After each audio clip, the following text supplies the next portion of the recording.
On today's episode, we are under the influence of New York City-based food blogger and restaurant consultant Alexa Matthews. From her Insta-worthy food posts to writing reviews, Matthews is putting NYC Eats on the map.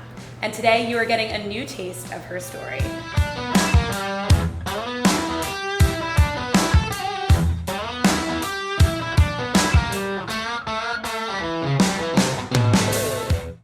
Hi guys, this is Alexa Matthews and I run Eating NYC. So I'm from New York City. I was born and raised here in Midtown East. I obviously live downtown now. And I went to Trinity College in Hartford, Connecticut. I studied, actually had a double major. I started out as an economics major, hated it, and then had my own self-designed major called Writing, Culture, and Media Studies because I thought I wanted to go into journalism. But I guess I'm doing kind of like a form of that. Yeah, of sorts. Of sorts, for right. Sure. So you always had an interest in media?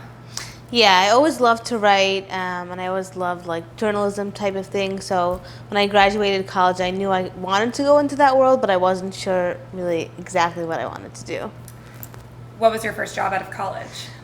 So I was a lifestyle writer for a website called Guest of a Guest, where I wrote about restaurants, but also fashion, nightlife, and that was kind of where I fell in love with writing about the restaurant industry and going to new restaurants and things like that. Right, and Guest of a Guest was kind of in that like early stages of social media, like Yes. influencing where the who, what, when, and where kind of stuff. So it's very similar to what you're doing Right, now and it in a was lot of like ways. such an exciting job for someone who had just graduated college. It was like Right, cool to go to all these events and things like that. for sure. So when did you start Eating NYC?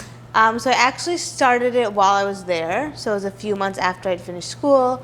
And I just started it as a hobby, just kind of to complement the writing that I was doing, you know, going to all these restaurants. And it was kind of around the time when Instagram was just becoming a thing.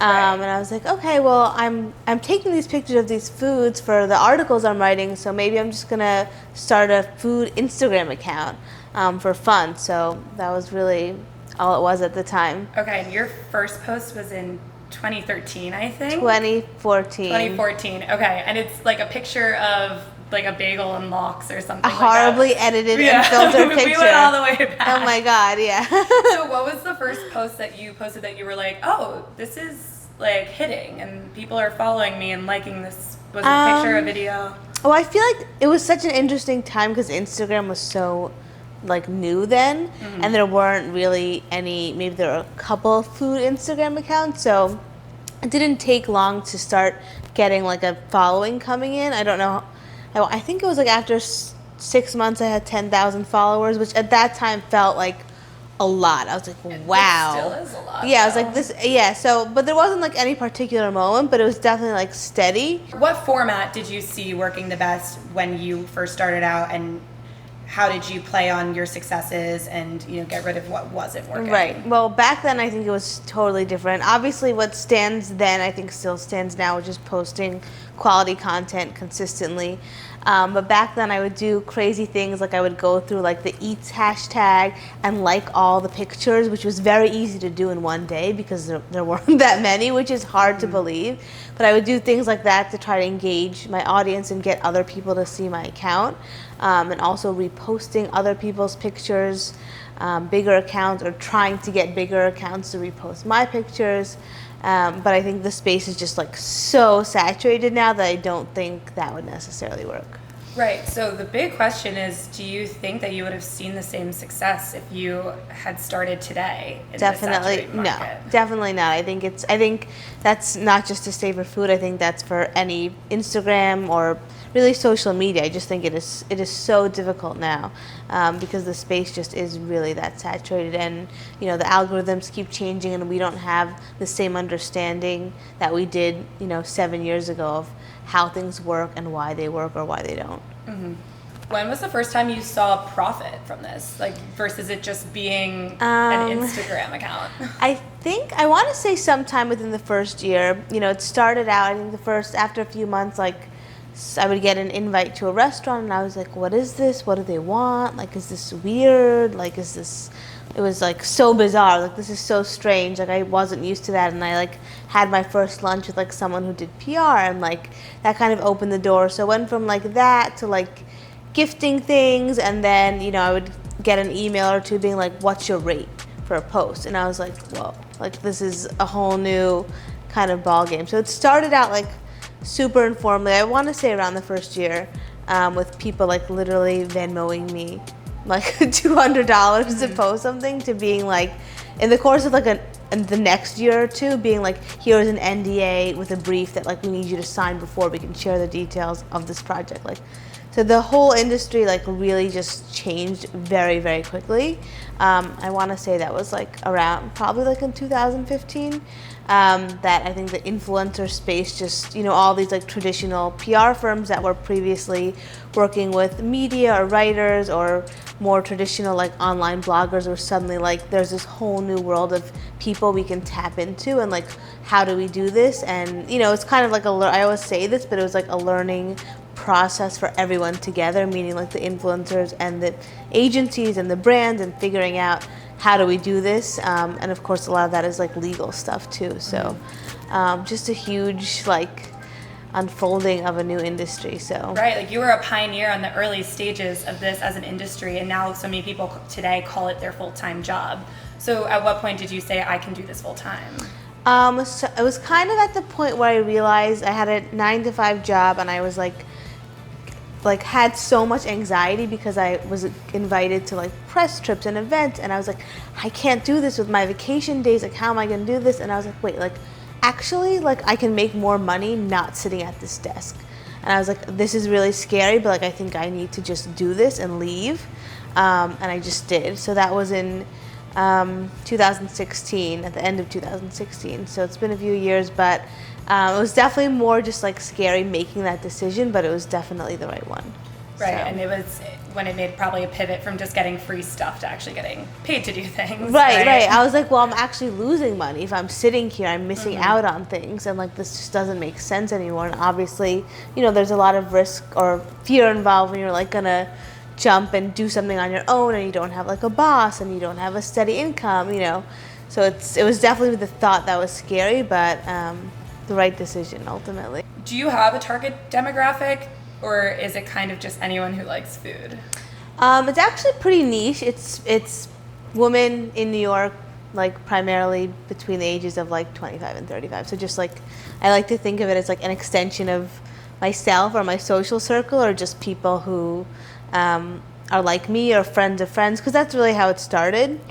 Obviously people who love food too, but that's primarily my audience. Right. What would you say like your New York City food content is that sets you apart from other bloggers? I would say definitely because I grew up in New York City, so I think that's like a huge factor. Just someone who's been here their whole life and knows the city, and also just starting early on, and kind of understanding what works and what doesn't work on social media. When you wake up in the morning, does any day look the same? Generally, no. And I feel like we're just coming back, or like not even totally, but just coming back to like normal life. But I feel like pre-pandemic and post-pandemic is somewhat similar for me in the sense like I work for myself, I have my own schedule, and that's honestly my favorite part about my job. I think if I had to do the same thing every day would be, I did that for a few years and I like hated it. I love the spontaneity. I'm someone who loves scheduling, organizing, planning, all that stuff. So having a different schedule every day is great. Do you prefer going to restaurants and eating out, or receiving products from Eating brands? out. I love to eat out. So yeah, I love eating out. I love the whole experience, and I think, you know, New York City it's just so fun. I mean, and the restaurants are so great. Yeah, and it's what makes New York special. Exactly. I think. Yeah. Do you think that blog posts still matter today, or are people just kind of looking at your feed? I think it depends on the content and the person. I think, you know, for something like a recipe or someone who's really interested in learning more about a specific topic or dish, yes. I think there's a time and a place for it. I think overall, generally, people are much less likely to have the attention span to get off Instagram and to read something at length unless it's something that's really of interest to them. What is your favorite thing to eat? And then what is your most Instagrammable food? Probably pasta is the answer to both those questions. Pasta and sushi, but I don't make sushi, I just eat it. But yeah, favorite thing, probably pasta. Who doesn't love pasta? Yeah. And you haven't been able to eat sushi probably since you're pregnant. Exactly. Do you miss it a lot? every morning, afternoon, and night, literally, I've already checked the sushi places in delivery range of the hospital. Oh my God. So what do you think the biggest challenge of working in this industry is? And burnout can be very common amongst content creators. Do you ever feel that or pressure to, reinvent and keep your content new and fresh? Totally. I think the biggest challenge is definitely how much you have to be willing to change and pivot at any time, because the industry and the whole social media landscape is constantly changing, whether it's the algorithm or the reels or there's this or there's that, and you feel like, okay, I have to learn how to do this now, I have to learn how to do that, or the algorithm changed again and I don't know how I can make this better. So I think that's the biggest challenge overall. And that definitely can lead to burnout. I think the past year also was just for everyone across the board super hard. I know for me it was, because I was like, I have to change my business model. I have to start creating recipes. I have to start linking to products and, doing all these things I hadn't done before. And I was like, do people like this? Is this interesting? This isn't what I'm used to doing. So it felt like a lot of trial and error. But ultimately, I think people were really receptive to it. So that was great. But I think, depending on what kind of realm you're in social media, was definitely a challenging year overall, just figuring out how to shift your content and still make it interesting when everyone was kind of at home doing nothing. Trying to do the same thing. Yeah, and doing nothing, Right. And people are probably watching, ironically, people are probably watching more content. More, exactly. So it's even more pressure to put stuff out, I'm sure. Exactly. And so you do restaurant consulting in addition to promoting restaurants just on your page. What does that look like? So that's been more for me long-term kind of behind the scenes projects. So right now I'm working with Butterfield Market, which is a supermarket on the Upper East Side. So I help them with their social media, kind of planning and stuff, a little bit of their PR, their email marketing, website launch, kind of all that stuff. But it's not something that I promote on my page. It's more just consulting, which for me is so fun, because just as someone who's been in the industry and knows so much about food brands and stuff like that, being able to use that expertise and actually apply it and make real changes for, in this case, a supermarket is really fun for me. And it kind of just feels like a passion project. And I worked at a PR agency before.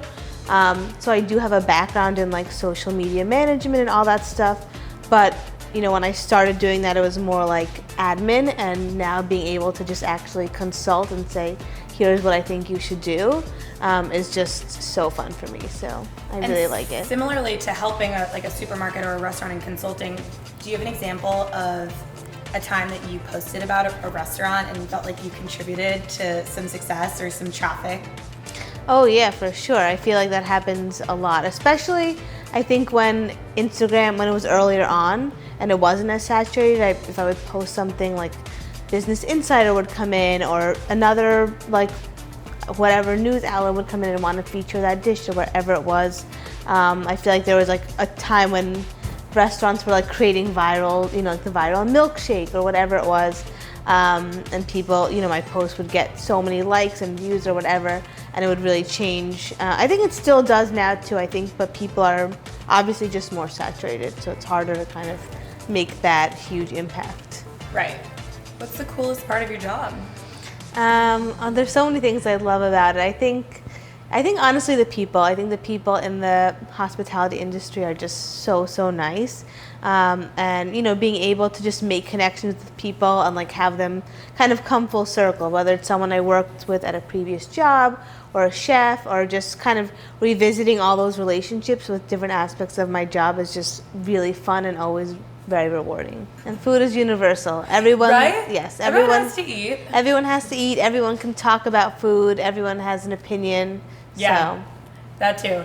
Do you ever share your opinion on a restaurant and someone writes back like, ew, or something like that? I feel like sometimes people yuck my yums if it's something super exotic, but I'm just like, you haven't tried enough food. You You don't probably know. don't get a whole lot of trolls though, because like you said, food is universal. So like Yes. the hate is like, It's- what would they be hating on? The way it's- you took a picture of pasta? Right. It's generally pretty nice. I think people, it's a nice space to be in. It's like pleasant and like people are just like, wow, that looks good or whatever it is. So yeah, it's a pretty positive space. So I feel fortunate about that for sure. So can you take us to a restaurant and walk us through a typical visit to a restaurant? I would love to. So there's a restaurant nearby called Austria 57. They have great Italian food, and my friend Alana actually works with them and does their PR, and she'd love to have us. So Awesome, let's do it. let's do it.